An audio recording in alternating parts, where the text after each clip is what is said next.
Welcome back. Today we're going to start reassembling this stereo. I'm so excited. All right, I'm going to set up my little makeshift phone mount. There we go. All right.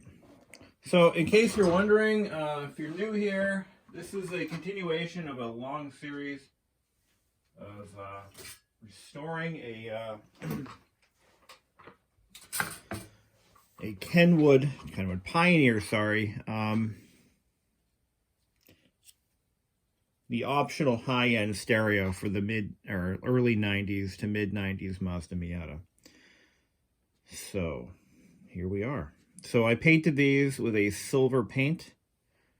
These are the bezel. This is the bezel for the body sonic system. And I just need to find all the parts as I've scattered them all over my workspace. There's the control panel. Okay, good, I have that. Oreo. Please don't eat that. Thank you. All right. So in this little baggie, I've got all the parts I need. Put the control panel back together. Now, as I discussed in the earlier parts of this video series, a couple of things happened to this stereo as a result of exposure to the sun. It's a convertible after all. And just general age. So the original finish on this control panel was, it was a chrome finish that was, I believe, electrostatically applied. And as often happens with chrome, it degraded. It actually started to corrode just from normal exposure to the air. And the clear coat finish that was on top of it had failed. And it just started to look like hell.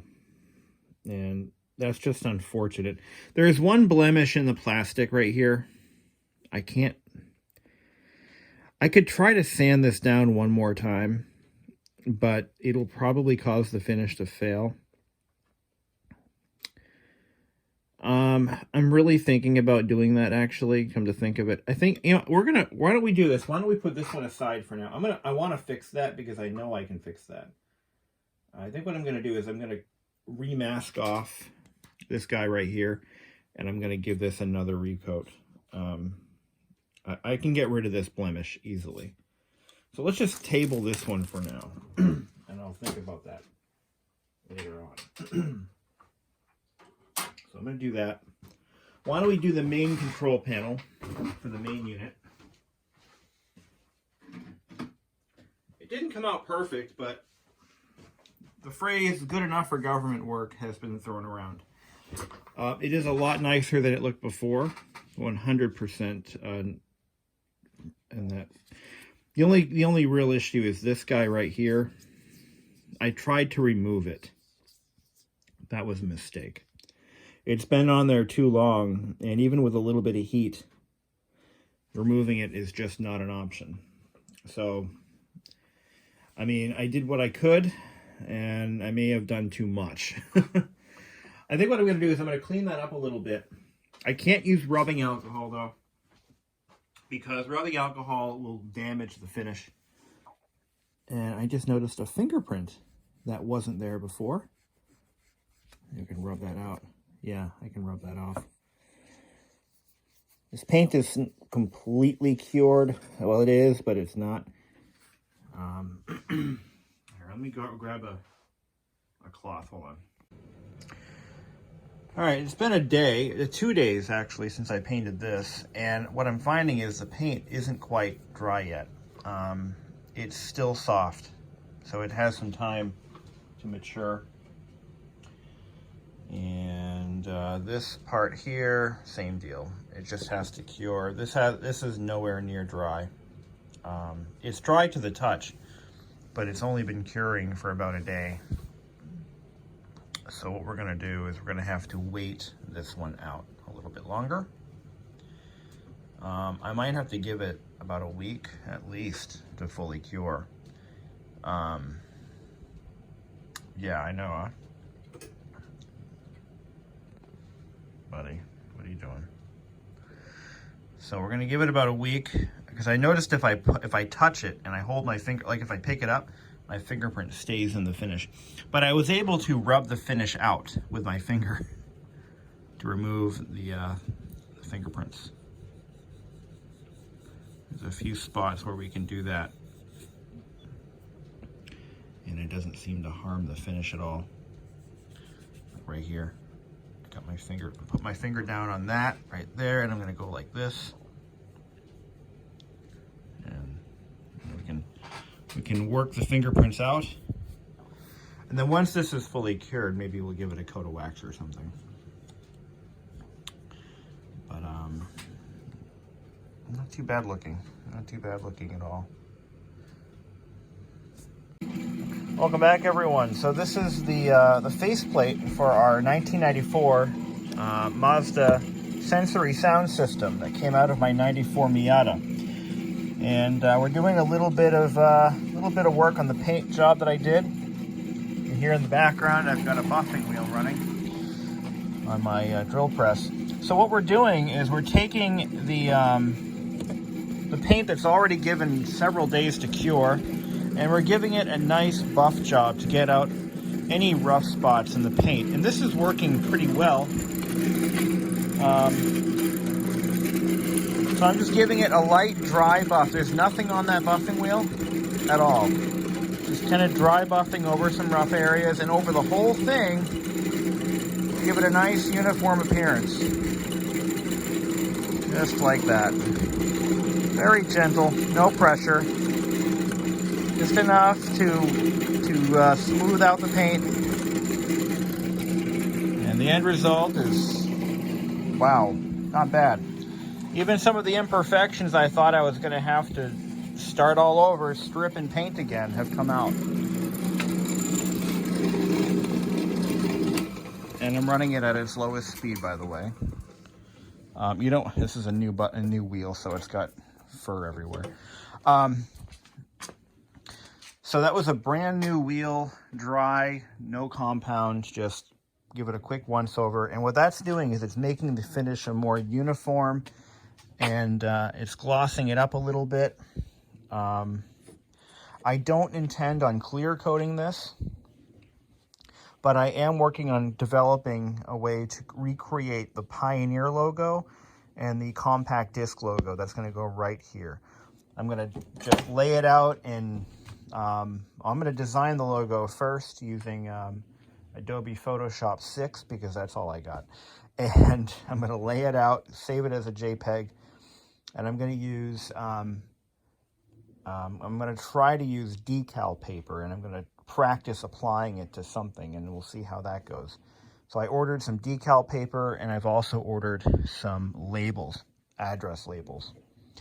So you can get address labels in a matte finish, laser printable. I'm going to be printing these with laser printers, because the quality of inks in inkjet printers, while great, doesn't have the resistance, the fade resistance that a laser printer toner would have. I think this is looking pretty slick. There's one defect right here. I'm gonna have to work on that a little bit. If I can get it out, I'm gonna have to do some more working on that one right there. But otherwise, I'm not gonna worry about it. The metallics on this paint, they were spread out nicely, so you don't have all the metallics on. Oh, Jesus Christ! It's the I don't want it sitting on its face, for obvious reasons. So before I assemble this, I'm going to put the decal on first, and then we're going to worry about assembly. And we'll see that in a couple of days. I'll start working on that part of the video. Not much I can, guys, come on. Not much I can do for this. It's just nothing I can do. But what I can do is I can go on the reverse side, and I talked about this in an earlier part of the video series, where we can go and So what I'm talking about is this. When you hold it up to the light, when you're at night, you can see light coming through those spots right there. Well, you go on the reverse side, you can see it too. So we're going to take some black acrylic paint and we're going to cover that up right now. All right, so what I got to do is I've got to take a good look at this under the right lighting conditions and check for any fixable defects. I don't see anything that's jumping out to me. But I'm going to look at the bottom here. And what I want to do, you don't want to, this paint is still actually quite soft. I'm a little amazed by that. But I'm looking through the back here and I see some tiny pinholes that really need to be fixed up. So this is going to be challenging. I've got some matte black paint, satin acrylic, and I'm holding it up to the light. I can't really, maybe I can reposition this camera so you can see what the fuck I'm doing.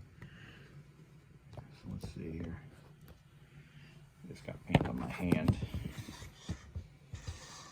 How's that for how's that? Does that work for you guys? So I'm gonna hold this thing up to the light and I'm going to very carefully get a little bit of paint in there. It's easier said than done. There we go.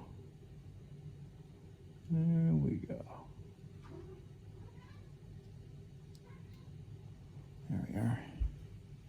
So now when I hold that up to the light, I see, all right, I blocked off some of it, but not all of it.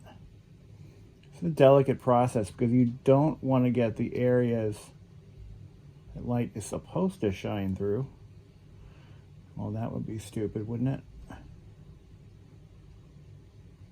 we go.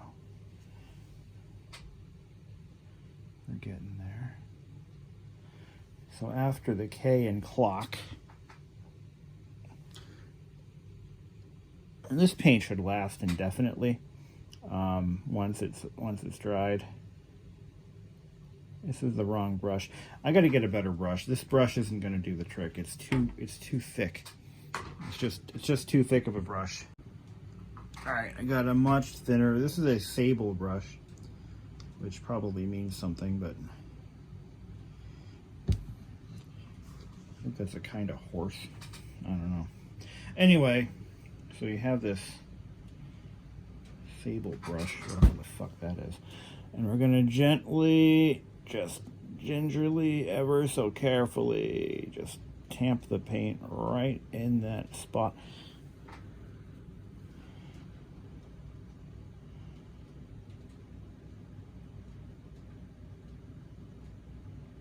God, what a delicate procedure this is. Is there a hole? No, it's not a hole. All right.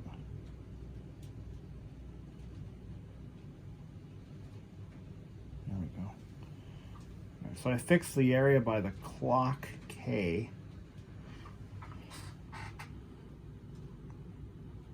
If you have light leaking through where it shouldn't, it's, you know, it's just bad for morale, you know? There we go. Come on. Just.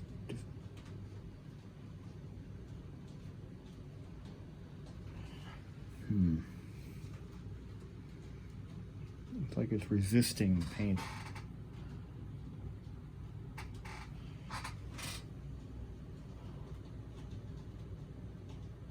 There we go. We got a nice droplet of paint right where it needs to be. So now,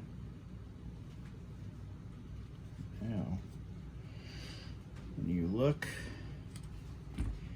pretend it's nighttime and we're cruising around in the old 94 Miata. Or, let's say 10 years from now, I have a country place that nobody knows about that used to be a farm. And now that was before the motor law, right? And gas cars are banned, of course, everywhere. And my nephew, Jackson, that's his name, decides, or let's say I decide to show my nephew what life was like before the motor law. I can uncover my brilliant red Miata. And go faster each time.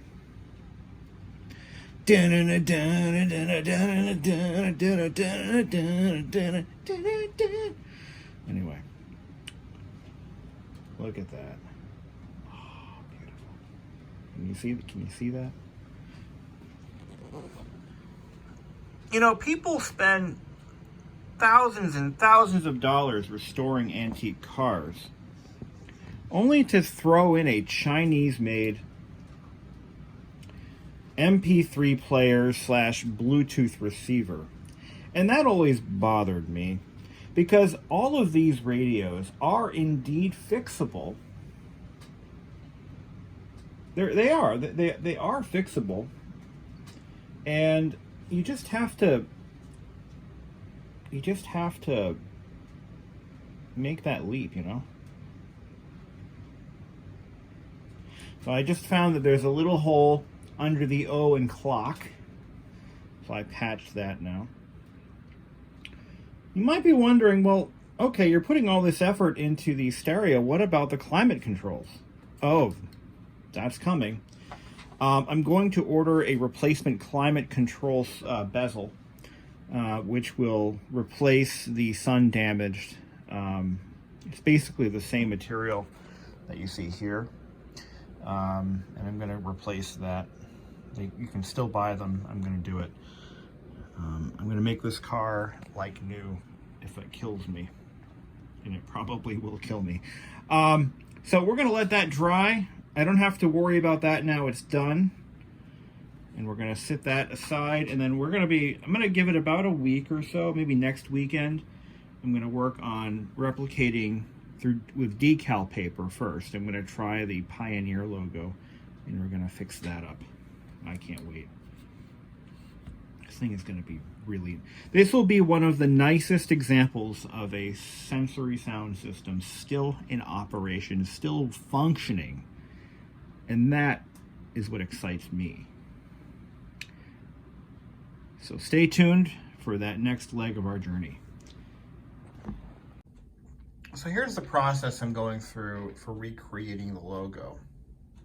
So I have the original logo here. This is what it looked like from the factory.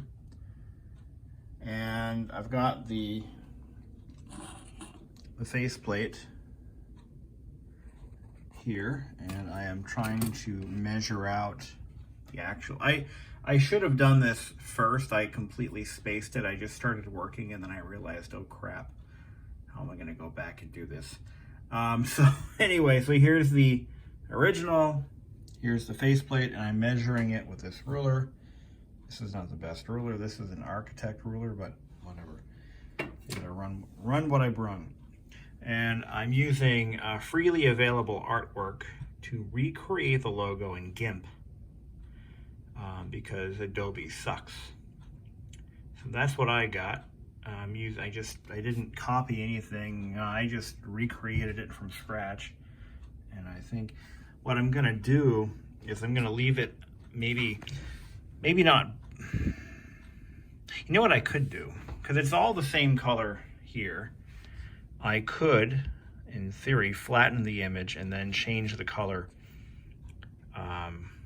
manually. But I'm actually considering leaving it black because it'll be more fade resistant than brown or gold or whatever the hell that was. Maybe not. I'm going to be running this off on a color laser printer. So maybe we will try and see how it goes. I'm going to do multiple copies of the same decal. All right. So this is what I came up with. I actually increased the size of the Pioneer logo to make it more prominent. There's nothing in the book that says I have to make it exactly as it was. This is about the scale it used to be. And you can see that the Pioneer logo, I would have to shuffle a few things around, but it should end above the C in CD. Also, I have also chosen not to put the slash between AM FM because that is not what was original. But so I've kept that kosher, but I decided to, like I said, increase the size of the Pioneer logo.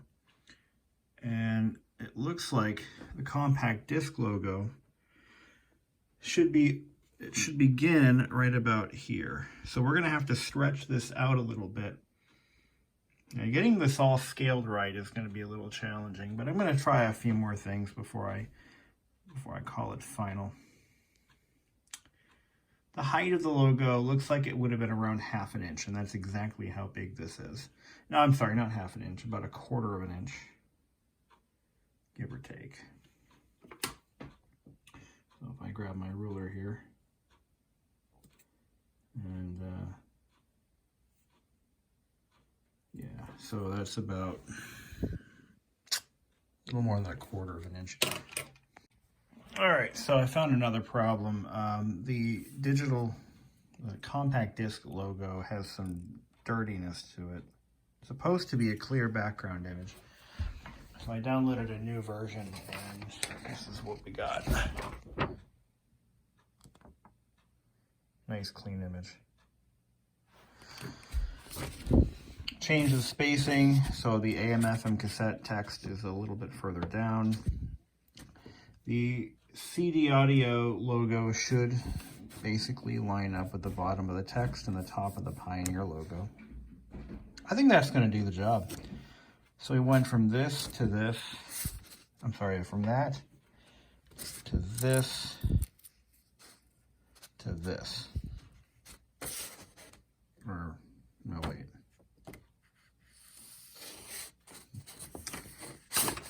That to this to this. You get the idea. Subtle changes. Yeah, I think we got it. I think we got it as good as we're going to get it. If I wanted to recolor it, I'm gonna have to flatten the image down and make my color changes. But I'm gonna make 2 versions, and I'm gonna print them both out on the color laser that I have at work and see which one comes out better. If I can get it in color, that would be nice. As for the rest of the decals, I'm not going to put the source decal here. I don't think it's necessary. I think everybody knows what those buttons do. But I will be obligated to put something down here that indicates it has the body sonic system. Whatever. I think that about checks out right there. You factor in camera variances, printer variances. I think that's about what it's going to look like. So I'm going to test print these on the color laser on the clear decal paper that I have to pick up. Oh, actually, it's been ordered. They don't sell this stuff anywhere locally to me, so I had to order it. But anyway, so I got decal. It's water slide decal paper, and we'll do that hopefully in the next couple of days. By that point, this should be fully dried. Right now, the paint is still not fully cured. I can't believe I was able to buff it like I did without damaging it, but nevertheless, we're moving on. This is going to look nice. So we're waiting for a laser assembly, we're waiting for a pigtail to power it up to verify functionality, and we're waiting for decal papers. So that's where we're at. I decided to change course on recreating the factory logo, decals, and all that stuff. Let me tell you why.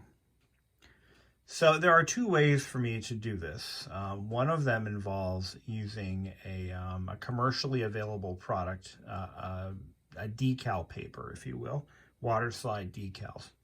Now, water slide decals are used extensively in arts and crafts, model building, model railroads, stuff like that. And they're a great product for what they're for. But we're dealing with the stereo that's going to be in a car that'll be exposed to direct sunlight for extended periods of hours, in fact. And it will be exposed to extreme temperature changes sitting in the garage over the winter. It'll see temperatures below, 10 degrees below zero at some point. And then it's going to see temperatures in excess of 100 degrees when it's out in use in the summer months. And I don't believe that a water slide decal is going to hold up for very long under those conditions, clear coated or not. I looked at maybe creating a label using some adhesive address labels, and I bought some matte finish labels, and I printed one out, and I stuck it to an inconspicuous location to see how it would adhere. It didn't adhere very well to the paint, and it was an obvious, it was obviously there. In other words, it wasn't like it was silk screened. The best solution, oh man, brothers till death, brothers from birth, brothers till death. Finish him. Sorry. They're just play fighting. They're not really mad at each other. They're just having fun. Anyway, kids. So we're not going to do it. The best thing to do, the best way to recreate those decals would be with silks, not decals, but the best way to recreate the print would be silk screening. And that's what was done at the factory. However, I don't have the necessary supplies, materials, or skill to do the silk screening process that would be needed. So what we're going to do is we're just going to leave it the way it is. And that's it. I'm done with it. We're going to reassemble the unit, and we're going to start fixing the CD player. So I just got in the mail the very last brand new in box laser lens assembly. The last one in the world, perhaps. I don't think there's any more of these out in the wild. I really don't. Could be the last one left in the world. It's sitting right here in my hand. Doesn't that really piss you guys off? Like, there's somebody else looking for one of these, and I have the last one. So let's make it count, shall we? All right. I'm going to start by reassembling the amplifier. So we got to get a nice scratch-resistant surface. Okay, forget it. So what we're going to do is I'm going to use glue to put the display bezels back in. And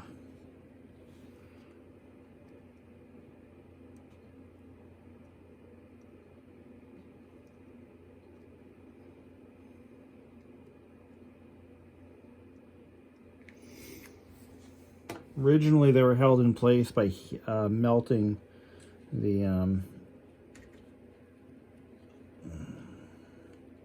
they were actually fused into position.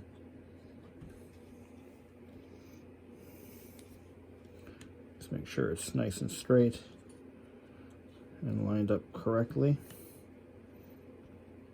because we won't get another opportunity to fix that later on.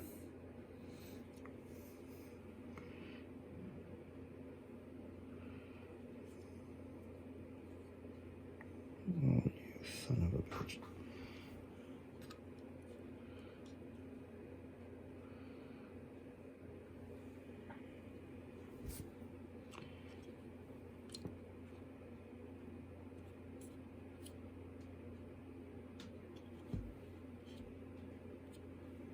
Of course, some of that glue wound up on the painted surface, because of course it did. Yeah, that's wonderful. I love that, don't you? I love it when that happens. Yeah, that's just fantastic. How badly did it damage it? Oh, not bad. I can live with that. Yeah, it's not too bad.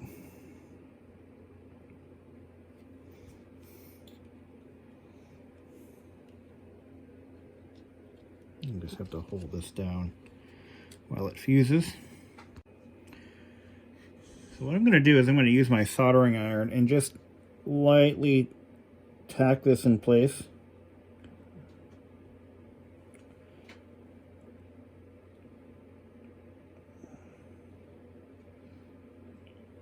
Just to keep it from vibrating loose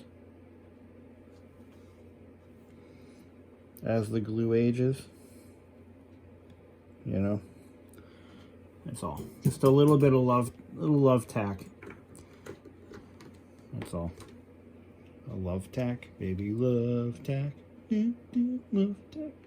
All right, so that's not going to fall out. I was able to correct the paint a little bit. It did get kissed by some of the glue right here where it oozed out, but I was able to kind of buff that away a little bit. So it's not really a huge concern at this point. Oh, there's one more thing. Yeah, this has to go back in. And that can be tacked in as well.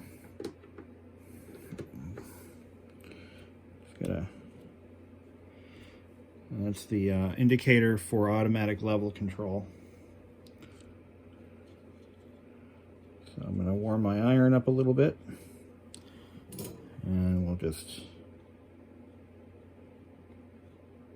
fuse it in. Doesn't take much. It should be all it needs. Okay. And I don't think there was any additional light piping going on here. I might try to buff this screen real quick. That's not too bad looking. And we still have the Mazda logo in the cassette deck. That was the only, oh no, in the stereo, that was the only location that had the Mazda logo on it, was the cassette door. So, you know, at some point you have, at a project like this, you have to decide for yourself when good enough is good enough. And in my case, I'm dealing with a radio that if I wanted another one, I couldn't find. As of right now, I don't know where I could find another one. So if I cause irreparable damage to this faceplate, it's all over. Curtains, it's done. The project is over. I'll never put it back in the car. But if I succeed with getting what I need done, you know, then it'll all be worth it. A classic example of that is when I tried to remove this so I could get a much cleaner paint job. This was a mistake. Trying to remove this was a mistake. I'll never do that again. Let me get back to the point of what I'm trying to make. So if I wanted to continue with my plan of putting printed decals on here to recreate the brand name, the Pioneer brand name and all that other nonsense, I run the risk of damaging the paint job, which would mean I would have to now strip the paint off to get it right. Look, I'm not against doing that, but paint strippers are harmful to plastics. And if any of that paint stripper seeped underneath the masking tape for this, so you just have to decide, okay, how far am I willing to go? I've already gone further than almost 99.9% of anyone who owns one of these cars would go. I've gone way beyond what they would have done. And I have decided that this is my stopping point. We've solved the cosmetic issues. That's it. We even got a new display out of it. Now the original display, just for a reference point here, I have the original control panel here somewhere in this huge mess of mine, which I will be saving. No parts, none of what you see here is ever getting thrown away, because you never know when we're going to need these parts. Here's the original display. We went from this to this. Yuck. All right, moving on. We're going to now mount this to the stereo chassis.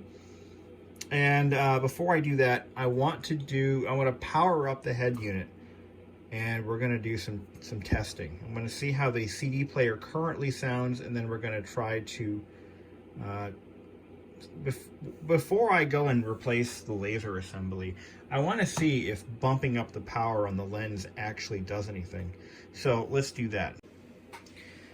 All right, well, this one, clearly the display brightness is much better on this, but I'm not getting any power to the amp, and that's because I think the amp is powered by a separate input. According to the diagram,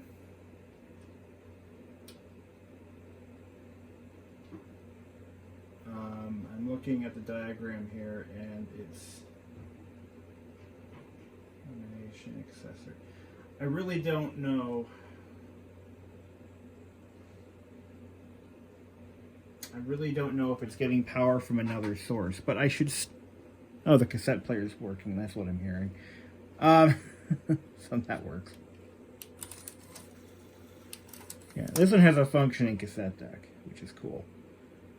But we're still not getting any sound, which is annoying.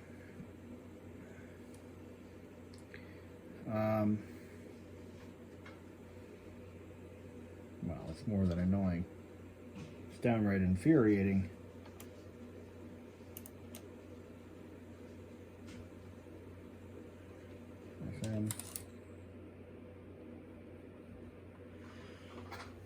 So, oh, well, that's unplugged. That might be part of the problem. But I think we determined that it's a bigger issue anyway.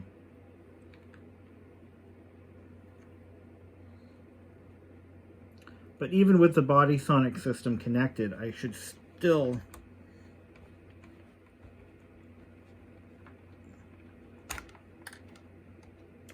have sound. You know? I should have something out of this. I'm getting nothing.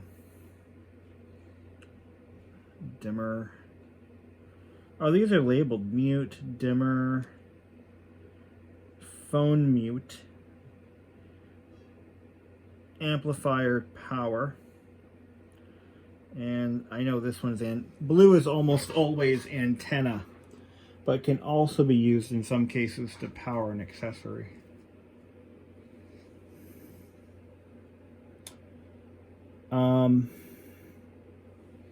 But yeah, we're not getting any sound, which sucks. Now that has nothing to do with, it's not like the radio is broken or anything, it's just not wired in a way that it likes. So it's my job to figure out what it doesn't like and go from there. I don't believe the CD player has to be in circuit for this thing to work, but what the hell, I'm going to try it anyway. So I, for the life of me, can't figure out why I can't get sound out of this thing. It's hooked up right. I've poured over the wiring diagrams. I don't know. I'm at a loss. And the amp won't kick on. The body sonic amp won't kick in. And it doesn't get power from this connector. It gets power from... So the amp isn't turning on. Either it's not getting enough power or something. I've got this. This is an amplifier switch. Well, depending on the model of car used, this is supposed to provide 12 volts to turn on an accessory. This stereo doesn't utilize that. There's no connection. I'm looking at all the wiring diagrams, and it is not a thing. It's just not used. That, I believe, is position, no, wrong one. Position B, which is telemute, which is not used on any of these vehicles. It's crazy. This is crazy. So the audio, just to explain, the audio outputs on the Miata stereo are split between two connectors. The main wiring harness connector powers the two rear, I believe it powers the door speakers. Let's see, on the Miata, yeah, the main harness powers left front and right front. Those are the door speakers. And on the factory harness, they should be red and blue.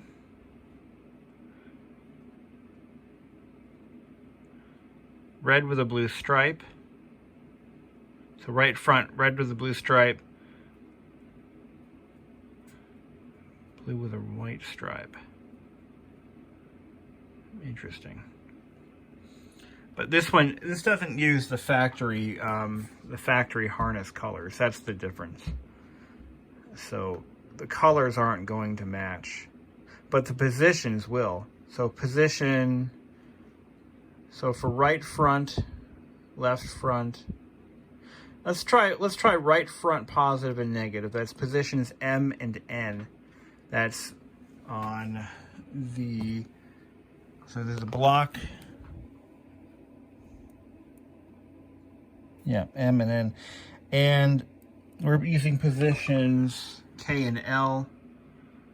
That's our left front speaker. The factory harness color should be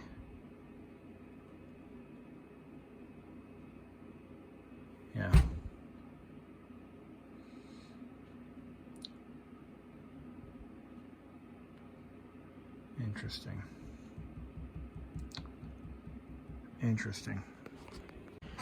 So, in conclusion, here's what I'm at. Well, right now, I don't believe that there's a real serious problem with this radio, electronically or mechanically. I think it's in running condition. I just bench testing it has been an utter fail. I can't get sound out of it, and that's not a fault with the radio. I think that there's something it's looking for, wiring-wise, voltage-wise, that I can't provide it on my desk. I tried a more powerful power supply. This is a 15-volt, 5-amp power supply. That should be more than enough current to kick it over, and it's still not working. So I am at my wit's end. I can't bench test it. I have a brand new laser pickup assembly, or optical pickup assembly. Where the hell is it? It's in a little box. Oh, I put it over here. Brand new one, ready to go in. Got all the screws and brackets and gizmos and gizmobs, and I have spent close to almost $200 trying to restore this radio. At this point, I've got $119 in this laser pickup, which I probably didn't need. I've got, was it $60, $80 or so in the dead Mazda MPV parts donor. That, yeah, I've got close to $200 in this stereo already, and it's still cosmetically not where I want it to be. I'm noticing all of a sudden the paint is starting to wrinkle right over here. This is paint that I just put on about a week ago, and it's starting to wrinkle. I haven't clear coated this yet because when you clear coat this stuff, it has to be done very carefully. I haven't clear coated it yet. I'm done. I've had it. And all for what? So I could listen to CDs and cassettes again? It isn't worth it. It just isn't worth it. the problems of this stereo, again, the electrical issue, like any electronic issues that I may find with this thing, those are correctable, those are fixable. You can repair these things. I even have the full schematic to the stereo. I don't really know how to read it, but I've got one. And I have just decided that beating this dead horse any further would result in punishing myself. To hell with the radio. I'm done with it.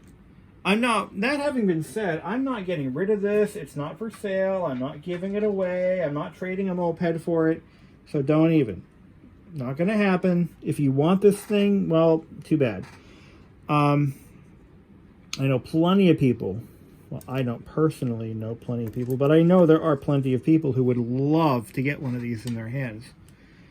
Unfortunately, I'm not looking to get rid of this thing because if I ever sell my car, at least I can say, hey, here's the original stereo. Good luck with it. That all having been said, now what I'm thinking of doing is, now I'm not really giving up on it. I am just done with it for now. What I'd like to do is unearth a, what was I going to say? I'd like to find another one that has no cosmetic issues, and I know how ridiculous that sounds. That's not going to happen for me. I just don't understand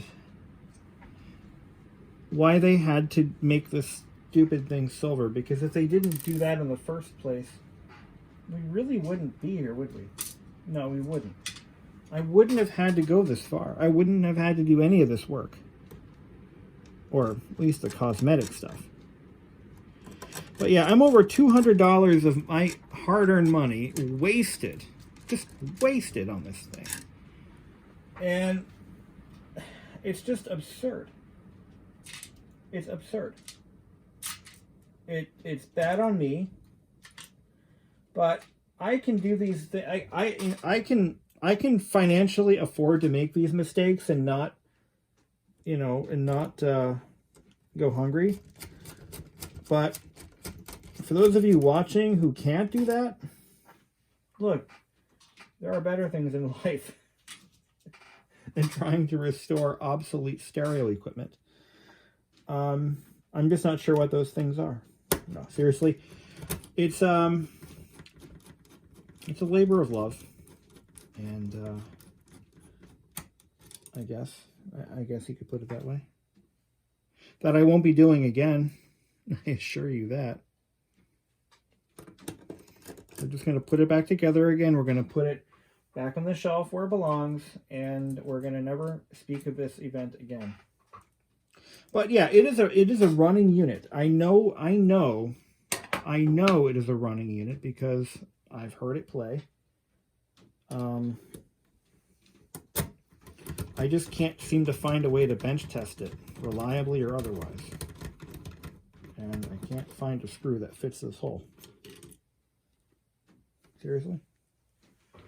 There's some magical screw that goes there that I can't find? Is that what it's doing to me? Is that where we've come for all these years? Is that the right one? I'm getting some resistance. Okay, I think I got it. But yeah, no sound. No sound at all. Not even a hum, not a buzz, not a flutter, not a... From any source, from any of the many sources that this stereo has to offer, cassette, CD, or tuner, and all of those, by the way, work. All of those sources are working. The cassette player functions, the CD player functions. While I was messing with it, I actually did put a freshly burned 650 megabyte CD into the drive, and it actually played it. I could hear it. It was reading the disc. It was reading, spinning. It was all happy, and I was a little shocked. I wasn't expecting that. I have not installed the laser yet, but I'll save that for a rainy day, I guess. Maybe if I get bored, or if I can find a better faceplate. That's really the only issue at hand at the moment, is the faceplate just looks like crap. And paint, as I sit here, is starting to wrinkle on its own. So I just I'm done, unless I can find better parts. And a complete unit, like if I could find one that was complete with the body sonic amp, that had you know, a malfunctioning display. I mean, I've got a lot of parts here that are still perfectly fine. You know, they just don't translate to a functioning, beautiful unit. But yeah, some executive or some designer thought 30 years ago, hey, you know what we need to do? We need to put these high-end stereos in the Miata. We need to make sure that they're silver so that they look cool. And we need to make sure that we use real metallic paints. And I think what they actually used was thin film deposition. And what we need to do is make sure we use this expensive process that will eventually cause the paint to corrode internally so that it looks like shit. And then when these cars become collectible in 35 years, they'll have something to bitch about. That's what we need to do. Okay, who's with me? All right, we'll celebrate with a pint of sake each. Yeah, that's what happened. Whoever invented the process for chroming plastics, so that's exactly what they did. They chromed the plastic, and then they put an almost matte finish clear coat on top of it. And what happens is, eventually the clear coat will crack and fail, allow in moisture. The moisture gets to the chrome, and the chrome corrodes away. It's pretty simple. That's what occurs. And once the chrome is gone, there's no bringing it back. So then you try to use off-the-shelf methods, off-the-shelf paints and other products to restore that appearance, and you just get empty-handed every time. At every step you make, every step you take, you wind up worse off than you were before. With the added bonus of no longer having a Pioneer logo on your stereo, which matters to some people, I guess. Not necessarily me, but I would like it to be there. I don't know. Well, the only Miatas that really matter when they have these stereos are the 93 limited editions. Those are the only cars that had this stereo by default. Those are the only Miatas that had these as a standard feature. And the rest of them, like the 94... Yeah, look at this. Look at this paint. It's actually failing right before my very eyes.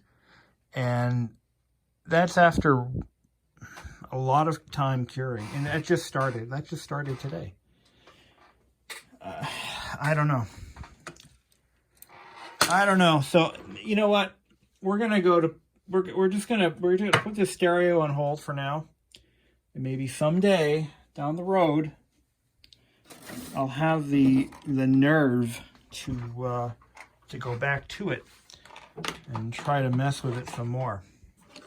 But I spent enough of my time and way too much money for nothing.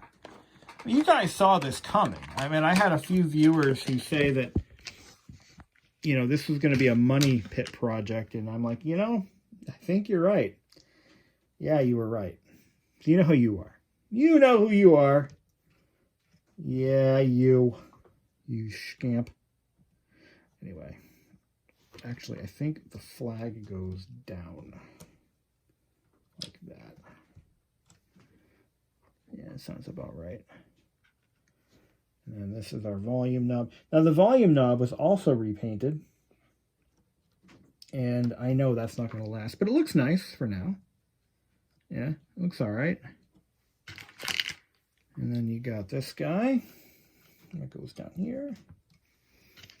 So what I have right now is a fully functional parts unit. All it needs are cosmetic repairs. That's it.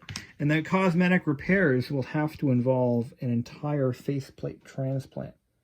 And because I have a good screen, a good control panel, I've got all that ready to go. I forget what that button. Oh, that's automatic level control. I mean, it doesn't look that bad. I mean, really, when you look at it, I mean, it looks pretty damn good. But I can see the flaws because I put them there. And you know, and when you put the light on it, it actually isn't a bad looking unit. It really isn't. It's just you know, like I said, the paint coating is starting to fail. When it wrinkles after it cures, that's not great. That's just not great. But I'll be on the lookout. If you've got one of these with a nice looking faceplate, and it's totally shithouse on the inside, I might be able to work out a deal with you. I'd like to pick one up that doesn't have all these problems, but again, all the mechanics and electronics in mine are fine. There's nothing wrong with them. It works good. It works great. I just can't bench test it. That's a small little problem though. Just a little problem, you know, nothing too bad. But the thing with that is if I can't bench test it, you know, what have I got, right? There's got to be some kind of a solution. There's a way to power this thing up when it's out of the car. And my first thought was it's got to be an anti-theft thing. So these stereos are not. All right, let me go back in history for you youngins. Some of you folks who are in your late teens, your 20s, early 30s, you probably didn't have to experience the scourge that is security coded radios. So let me tell you about those if you've never seen one. Auto manufacturers in the 1980s were trying to help combat stereo theft. In the 1980s and into the 90s, this was a thing. What they would do is each stereo had a 4-digit PIN code assigned to it.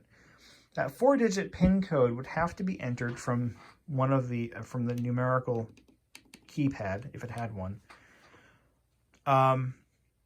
upon its first, but if it, you would have to enter the code if power was lost. So when you first install the stereo at the factory would do this. They would put in the code, and they would put the code on a little card and stick it in with the owner's manual in the glove box.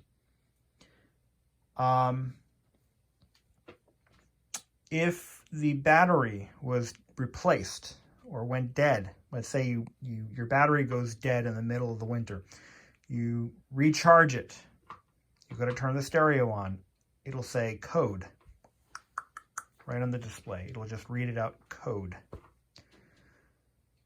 That was a minor inconvenience, minor being subjective. So what happened is you'd have to enter the code. No big deal. You go rifling through your glove box and oh shit, it's not there. It's lost. What now? Well, then you have to contact the dealer and hope that they can look it up by VIN number. I had a Volkswagen GTI that still had its factory stereo. It was a 1987 model, and I actually had the factory code, or the stereo code. I put it in, but that stereo had other problems. It didn't work no matter what, so yeah. But anyway, yeah, coded stereos were once a real thing, and let me tell you, they were a pain in the ass, especially if the code was lost. Well, I believe certain model years of the Miata also had coded radios. but I'm not positive on that one. It was an anti-theft feature. This is not one such animal. This is not a coated radio, and I don't know why, because this was the more expensive of the two models that you could get with that car, but or three models.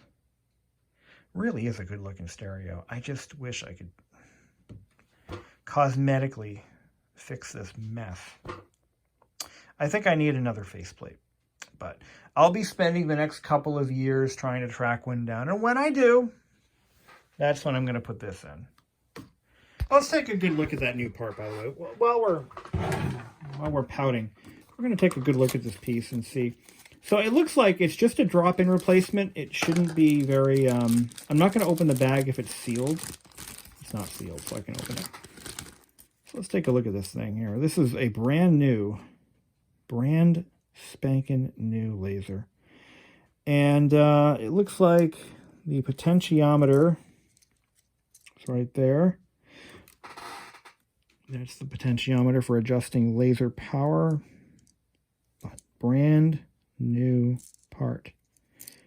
I believe this guy was made in 1992. Based on the numbers in the box, I'm thinking that's when it was made. But it's not every day you get to find one of these in the wild. So I bought it while I could. It was $119. Now, here's the thing. If indeed the issue with the laser tracking... Now this, I'm gonna just reiterate. The reason we took this all apart and did what we did initially was to solve the laser tracking issues. What was happening was, in case you forgot,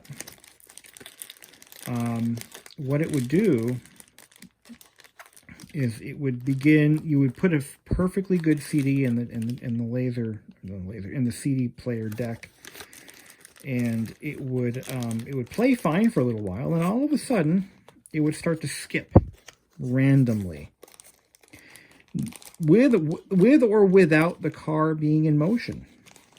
And that's when it becomes a problem. If it's skipping while the car is stationary, that has nothing to do with the the CD player bushings that we replaced. Nothing to do with that.